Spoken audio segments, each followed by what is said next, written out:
hospitality of the executors, who would undoubtedly have questions for them. Questions which would be asked in their special facilities, with answers extracted in an agonizing manner. Actually, he mused with icy consideration, death would have been the easy option for them. He gave a dry chuckle as he pulled up.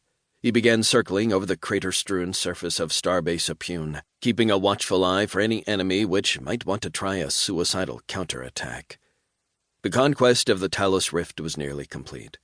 Only one last kingdom redoubt remained, and when that was taken, then the vicious battles for the sphere would be as good as over. The supply lines would finally be open, giving them a route between the Arcadian sector and the inhospitable expanse of the Dyson sphere lying in the Ishtar system, and the limitless bounty of HE3 contained within. And that fuel, that lifeblood for the hegemony war machine, would be used to end this bloody conflict once and for all. Chapter 2. Admiral Darrow, New Avalon, the War Rooms. Apune has fallen. The words had overcome the rage and frustration which choked his throat. Now is not the time to let raw emotion get in the way of icy professionalism, and that was what Admiral Jonathan Darrow considered himself, a consummate professional. He looked around the war cabinet, his eyes finally locking on the Prime Minister, and braced himself for the woman's inevitable fury. It never came. Lattimore nodded and spoke calmly, quelling the burble of chatter which rose in volume from around the ancient oak table. "Thank you for your report, Admiral." The word turned into a grim meat-grinder of lives, ships, and fighters, on both sides. Yet the bombing raids striking the worlds of the kingdom, so obviously designed to sap the citizens' morale, instead bolstered it. And thanks to the deal cut with the Federation, every destroyer lost in the Reach or the Talos Rift was being replaced. Equilibrium of the most brutal kind. A balance. The scales weighed by lives, ships, and aerospace craft on both sides, neither side managing to gain the advantage over the other. Until now.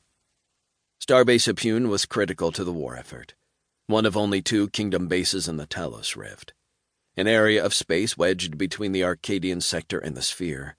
Each had the ability to launch strikes at the hegemony supply lines, but with Apune gone, the other, Valestra, was now alone and vulnerable. "What is the current status of Starbase Valestra?" Darrow shifted in his seat, settling forward and clasping his hands. He knew that each and every cabinet member would be seeking to divine meaning from his body language. Cold and calculated was how he needed to play this. "Critical, Madam Prime Minister," he said, forcing an ironic confidence into his words. "Fuel for their ships, reactors, and fighters stationed there is depleted. Even supplies are dangerously low. I am informed that the personnel at the base are on half the calories they should be in an effort to eke out their food for a little while longer." "Valestra has no practical value," a voice drawled. Darrow fought from snarling at the man who spoke up. Horace Roth Myers, a man so highbrow he didn't speak as much as slur through his own entitlement. Yet despite the soft, well-articulated voice, his views were so extreme, he made the average Neo look like a bleeding-heart liberal. The Member of Parliament for Adrian wasn't even a part of the cabinet. Instead, he'd wormed his way in as a special advisor. Rumors, unsubstantiated of course, were that he was a war profiteer with investments in many of the most preeminent arms companies in the kingdom. For him, war wasn't lives shattered and worlds conquered.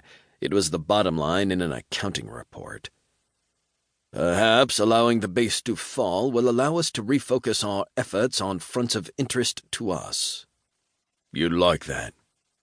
There was no doubt Rothmeyers was in the camp which believed the kingdom would hold, and during that time his profits would grow. Yet he managed to balance on that particular thin line by not appearing to be too pro-war.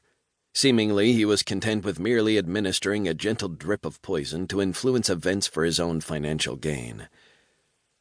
"And perhaps fronts of interest to us," Darrow responded, lacing diplomacy into his voice, "including maintaining a presence in the Talos Rift, especially a base within striking range of the hegemony homeworlds, not to mention providing a base of operation close to the sphere." "Perhaps," Rothmeyers purred, wafting a hand dismissively. "Yet it concerns me that—" "What concerns me?" Lattimore